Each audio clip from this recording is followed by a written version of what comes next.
Assalamualaikum warahmatullahi wabarakatuh. Kembali lagi melanjutkan pembelajaran yang kemarin untuk siswa-siswi kelas 9. Kemarin sudah saya jelaskan tentang masa awal kemerdekaan ya. Ini dilanjutkan kembali pada masa demokrasi liberal. Nah, kita lihat nanti pada perkembangan politik pada masa demokrasi liberal. Perkembangan politik di Indonesia ini diawali dengan sistem pemerintahan, yaitu sistem pemerintahan parlementer ya. Artinya parlemen itu kalau pada saat ini sering kita sebut dengan DPR itu ya. Kemudian pada masa demokrasi liberal, sistem parlementer ini kedudukan presiden adalah sebagai kepala negara ya. Kemudian kepala pemerintahan dipegang Perdana Menteri sekaligus memimpin kabinet ya. Jadi dalam sistem kabinet parlementer, kedudukan presiden sebagai kepala negara dan kepala pemerintahan dipegang Perdana Menteri sekaligus memimpin kabinet. Nah, pada masa kabinet demokrasi liberal ini Indonesia mengalami beberapa pergantian kabinet. Dari kabinet Nasir, kabinet Sukiman, Wilopo, Alosastria-Midjoyo, Burhanuddin Harahap, Ali Sastramidjoyo II sampai dengan kabinet Juanda. Jadi dalam demokrasi liberal ini kabinet-kabinet itu selalu berganti dalam waktu yang tidak lama. Karena apa? Masing-masing kabinet ini seringkali jatuh, muncul kabinet baru, jatuh, muncul kabinet baru ya. Nanti di buku mata pelajaran IPS bisa kalian baca kabinet Nasir nanti menghasilkan apa ya. Jadi tugasnya nanti pada demokrasi liberal ini silahkan ditulis hasil atau peran dari masing-masing kabinet. Dari kabinet Nasir, Sukiman sampai dengan kabinet Juanda. Jadi nanti peran dari masing-masing kabinet itu kalian tuliskan dalam kolom komentar pada video YouTube saya. Jelas nggih? Tugasnya nanti sekali lagi menulis hasil atau peran dari masing-masing kabinet pada masa demokrasi liberal. Jelas ya? Saya lanjutkan kembali untuk pembelajarannya. Nah, dalam kabinet parlementer pada tahun 1955 ini mengenal yang namanya sistem kepartean.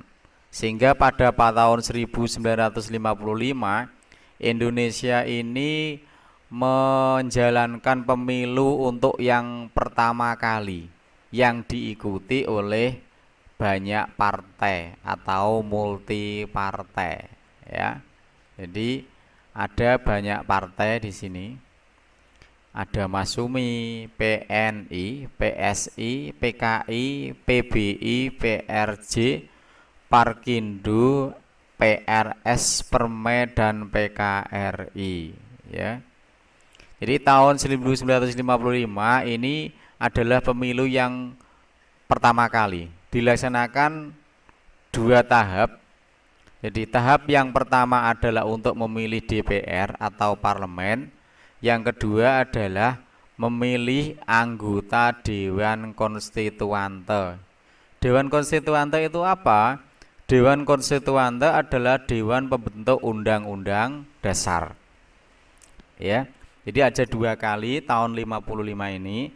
Yang pertama adalah tanggal 29 September, yang kedua adalah 15 Desember. Jadi kalau ada pertanyaan, kapan pemilu pertama kali dimulai? Pada tahun 55. Dilaksanakan berapa tahap? Dilaksanakan 2 tahap. Yang pertama memilih anggota DPR, yang kedua adalah memilih Dewan Konstituante. Bisa dipahami ya. Nah, ini jadi gambarannya pemilu yang terjadi tahun 1955 diikuti oleh banyak partai, termasuk PKI ini, ya. PKI ini pada zaman dulu juga pendukungnya sangat banyak. Jadi PKI ini belum ditetapkan sebagai organisasi terlarang. Meskipun pada tahun 48 sebenarnya telah melakukan pemberontakan di Madiun, ya. Nah, pada demokrasi liberal juga terjadi peristiwa yang bersejarah, yaitu terjadinya Konferensi Asia Afrika, ya. Konferensi Asia Afrika ini dilaksanakan di Bandung, yaitu pada tanggal 18 sampai 24 April 1955 yang dihadiri oleh 29 negara, ya. Jadi negara-negara yang menghadiri KAA ini sebagian besar adalah baru merdeka. Nah, KAA ini menjadi awal terbentuknya organisasi gerakan non-blok. Artinya apa? Gerakan non-blok itu gerakan yang tidak memilih pada salah satu blok, baik blok barat maupun blok timur.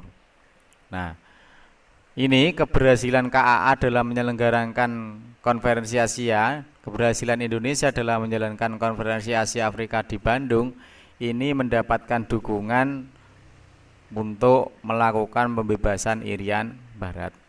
Karena sesuai dengan hasil konferensi meja bundar itu kan Irian Barat akan diserahkan 1 tahun kemudian, tetapi oleh Belanda tidak segera diberikan. Maka dalam konferensi Afrika ini Indonesia mendapat dukungan dari berbagai negara ketika masih ada sengketa dengan Belanda, ya. Nah, ini adalah foto dari sidang konferensi Asia Afrika di Bandung yang diikuti oleh beberapa negara.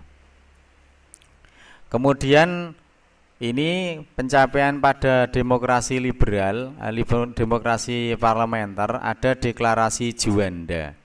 Nah, deklarasi Juanda ini mengacu pada ordonansi Hindia Belanda 1939, yaitu laut teritorial Indonesia lebarnya hanya 3 mil dari garis pantai, ya. Berdasarkan deklarasi Juanda, Indonesia menganut prinsip-prinsip negara kepulauan. Lautan di sekitar Indonesia menjadi bagian wilayah Republik Indonesia dan bukan kawasan bebas. Artinya apa? Dari garis pantai itu ditarik sejauh 3 mil itu adalah masih termasuk wilayah Indonesia. Dari pulau-pulau terluar ini, ya, dari pulau-pulau terluar. Nah, kemudian ini juga ada beberapa ancaman disintegrasi bangsa. Disintegrasi itu artinya adalah ancaman perpecahan bangsa Indonesia, di mana terjadi ancaman-ancaman yang datangnya justru dari dalam negeri sendiri. Makanya memang pada saat itu Indonesia itu mengalami berbagai macam goncangan, ya, setelah merdeka, baik yang dilakukan oleh dari pihak Belanda maupun dari dalam negeri sendiri. Di antaranya adalah sebagai berikut, ya. Ada pemberontakan APRA atau Angkatan Perang Ratu Adil. Ini terjadi pada tanggal 23 Januari 50 dipimpin oleh Kapten Raymond Westerling, ya. Yaitu dilatar belakangi pembentukan Angkatan APRIS atau Angkatan Perang Republik Indonesia Serikat. Kemudian ada juga pemberontakan RMS atau Republik Maluku Selatan. Ini dipimpin oleh Christian Robert Stephen Sumokil karena menolak integrasi negara Indonesia Timur dengan negara Republik Indonesia, ya. Ini RMS kemudian menginginkan kemerdekaan dan melepaskan diri dari wilayah Indonesia. Ya, kita lanjutkan kembali. Terus ada juga pemberontakan Andi Aziz. Andi Aziz ini bergabung dengan APRIS, ya, menolak kedatangan pasukan TNI dari Jakarta yang dipimpin oleh Mayor Hafiworang. Kemudian Andi Aziz ini membentuk pasukan bebas untuk menyerang dan menduduki markas TNI di Makassar. Terus ada PRRI atau Permesta. Ya, ini terjadi. Kenapa terjadi pemberontakan PRRI Permesta? Karena pemerintah di daerah itu tidak mendapatkan perhatian dari pemerintah pusat, sehingga memberontak yang dia kawali dengan Dewan Daerah. Karena memang pada saat itu pembangunan infrastruktur dan sebagainya setelah merdeka itu hanya terjadi pada pemerintah pusat, maka terjadi kecemburuan di daerah, maka muncullah pemberontakan PRRI maupun Permesta.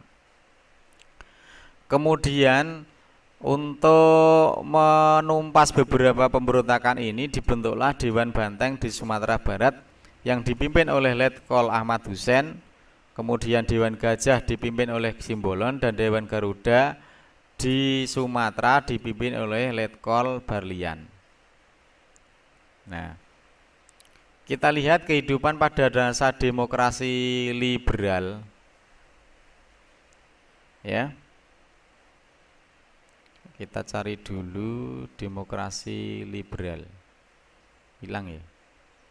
Oke, saya tunjukkan saja untuk demokrasi liberal. Nah, ini ya.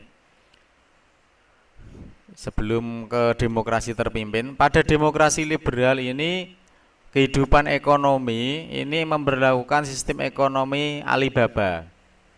Ya. Kemudian menerapkan sistem ekonomi gerakan benteng, menasionalisasi Dejavase Bank, kemudian pemotongan nilai mata uang atau menjadi nilai setengahnya yang disebut dengan istilah centering. Kemudian melakukan persetujuan ekonomi dengan melalui Forum Finansial Ekonomi atau FINEK, dan melaksanakan rencana pembangunan 5 tahun atau RPLT. Jadi kalau ada pertanyaan bagaimana kehidupan ekonomi pada masa liberal, yaitu ada pemberlakuan sistem Alibaba, kemudian ada menasionalisasi Dejavase Bank, kemudian ada centering, ada FINEK, dan ada RPLT.